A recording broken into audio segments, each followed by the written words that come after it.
दंभ रहित पुरुष जो वस्तुतः भगवत प्रेमी महापुरुष, उनका जीवन कैसा होता है, ये समझने की बात है। बहुत दिव्य भावावेश बाबा के शरीर में रहता था। तो कुछ समय बाबा ने निश्चय किया था कि जिस गांव में अखंड कीर्तन होगा उसी गांव में हम रहेंगे, जहां कीर्तन नहीं होगा वहां हम नहीं रहेंगे, नहीं जंगल में रहेंगे। तो ये नियम लिया। तो इस सहारे कई गांवों में जहां जहां जाते वहां कीर्तन होता है, अखंड कीर्तन चलता है। तो कोटा जिले में भैया जी, चंबल के किनारे कोई गांव है, वहां गांव के लोगों ने कीर्तन किया। 4 महीने बाबा को रखा, 4 महीने तक अखंड चलता रहा। फिर बोले कि कुछ यहाँ उत्सव वगैरह हो जाए, कुछ कथा वार्ता हो जाए, भंडारा हो जाएगा। बाबा को दूसरे गांव में जाना था।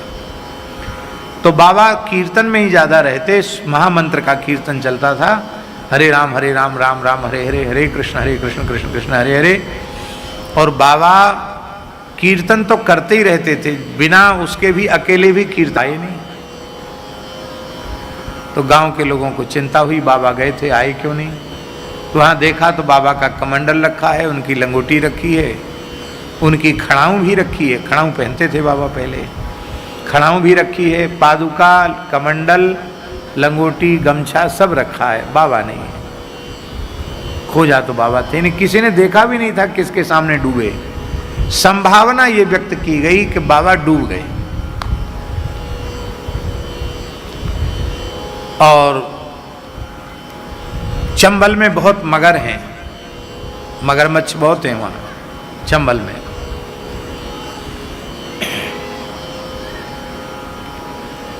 बहुत मगर हैं, इसका हमने अनुभव किया है। हमारे साथ त्यागी जी तो यहाँ है नहीं तो हम बता देते, त्यागी जी उस घटना के साक्षी हैं। हम लोग इधर मुरैना तरफ कहीं कथा हो रही थी और कोई पर्व का दिन आया, तो हमने कहा चंबल स्नान करेंगे। वहीं चंबल में खड़े होकर जप करने लगे और चारों ओर से मगरों ने घेर लिया। 8-10 मगर, जितने साथ थे सब भाग खड़े हुए। हम तो जप कर रहे थे, संध्योपासन के बाद अष्टोत्तर शत गायत्री जप कर रहे थे। हम तो निर्भय रहे, शरीर जिसने दिया है वो जाने, अपने तो भजन कर रहे हैं। जब संध्या हो जाएगी तब खाने हो तो खाए जाएं, इससे बढ़िया क्या होगा। पर्व का दिन है, अपने तो हर समय मरने के लिए तैयार बैठे हैं, ले जाए। लेकिन चारों ओर से दर्शन दे के ही चले गए, किसी ने कृपा नहीं की। तो अनुभव है कि उसमें मगर बहुत हैं, चंबल में बहुत मगर हैं। तो महाराज जी, लोगों ने ये संभावना व्यक्त की कि मगरमच्छ बाबा को खा गया। फिर भी कुछ लोग थे बोले नहीं नहीं भाई, जाल डालना चाहिए। तो दूर तक बड़ा जाल डाला गया, बड़ा जाल जो नदी के इस पार से उस पार चला जाता है, महाजाल कहते हैं। जाल डाला तो जाल में बाबा आ गए, फंस के आ गए। अब बाबा को डूबे हुए 24 घंटे से अधिक हो गया था। आप विचार कर सकते, 24 घंटे से अधिक कोई व्यक्ति डूब के रहे तो बच सकता है क्या। बाबा के शरीर को बाहर निकाला, शरीर में कोई चेतना का लक्षण नहीं था। तब लोगों ने सोचा कि अब बाबा को संस्कार करते हैं। भाई मृत शरीर का तो संस्कार ही किया जाएगा। तो लकड़ी वकड़ी इकट्ठी की, संस्कार की तैयारी हो गई। उसी समय कोटा के जज थे, उनका नाम था द्वारिका लाल दुबे। वो बाबा के शिष्य थे। तो द्वारिका लाल जी दुबे माला फेर रहे थे और उसी समय थोड़ी सी तंद्रा आई उनको, और तंद्रा में ही रघुनाथ जी की झलक मिली।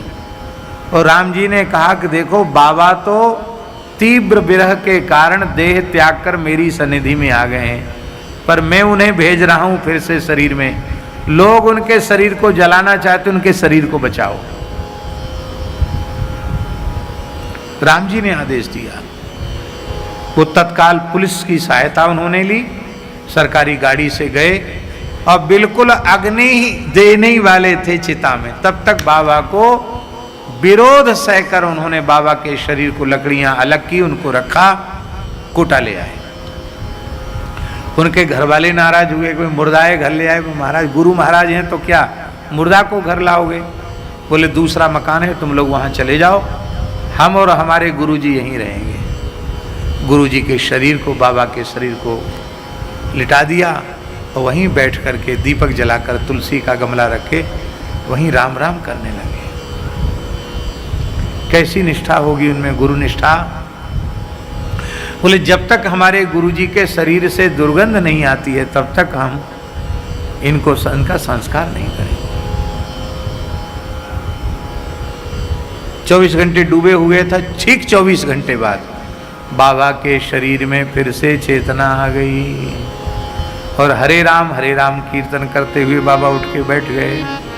देखा सामने द्वारिका लाल। अरे बच्चा दुबे, तू कैसे? बोले प्रभु सरकार की आज्ञा थी। बाबा कहाँ चले गए थे?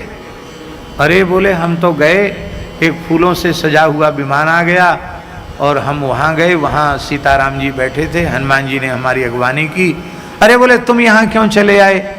नहीं नहीं जाओ जाओ जाओ जाओ, अभी तुम्हारा शरीर बहुत दिन रखना है धरती पर, जाओ। बोले हमको फिर से विमान में बिठाए, वहाँ से भेज दिया और यहाँ लाए, ला करके हम शरीर में आ गए। बाबा पूरा सुनाते थे कैसा भगवान का शाम साकेत है, हम भी सुनते थे उनके मुंह से। बाबा कैसा लगा वहाँ, कैसा रहता था, बाबा सुनाते थे।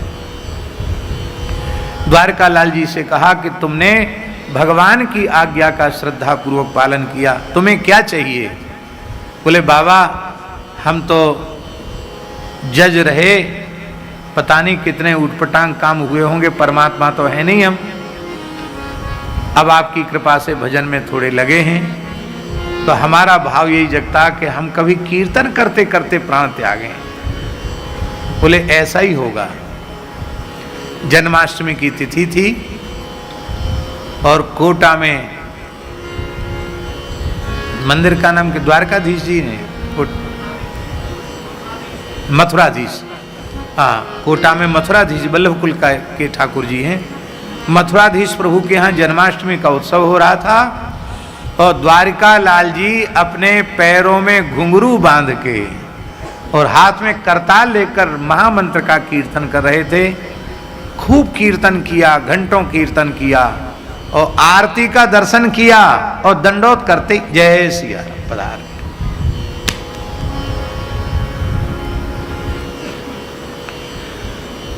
अब कथा तो पीछे रही जाएगी, इन संतों का स्मरण करेंगे तो, लेकिन भैया ये वास्तविक कथा है। जिनके जीवन में छल कपट दंभ नहीं होता है, वे अपना कल्याण तो कर ही लेते हैं, उनकी सन्निधि में जो जीव सौभाग्यवश पहुंच जाते हैं उनका भी परम कल्याण होता है।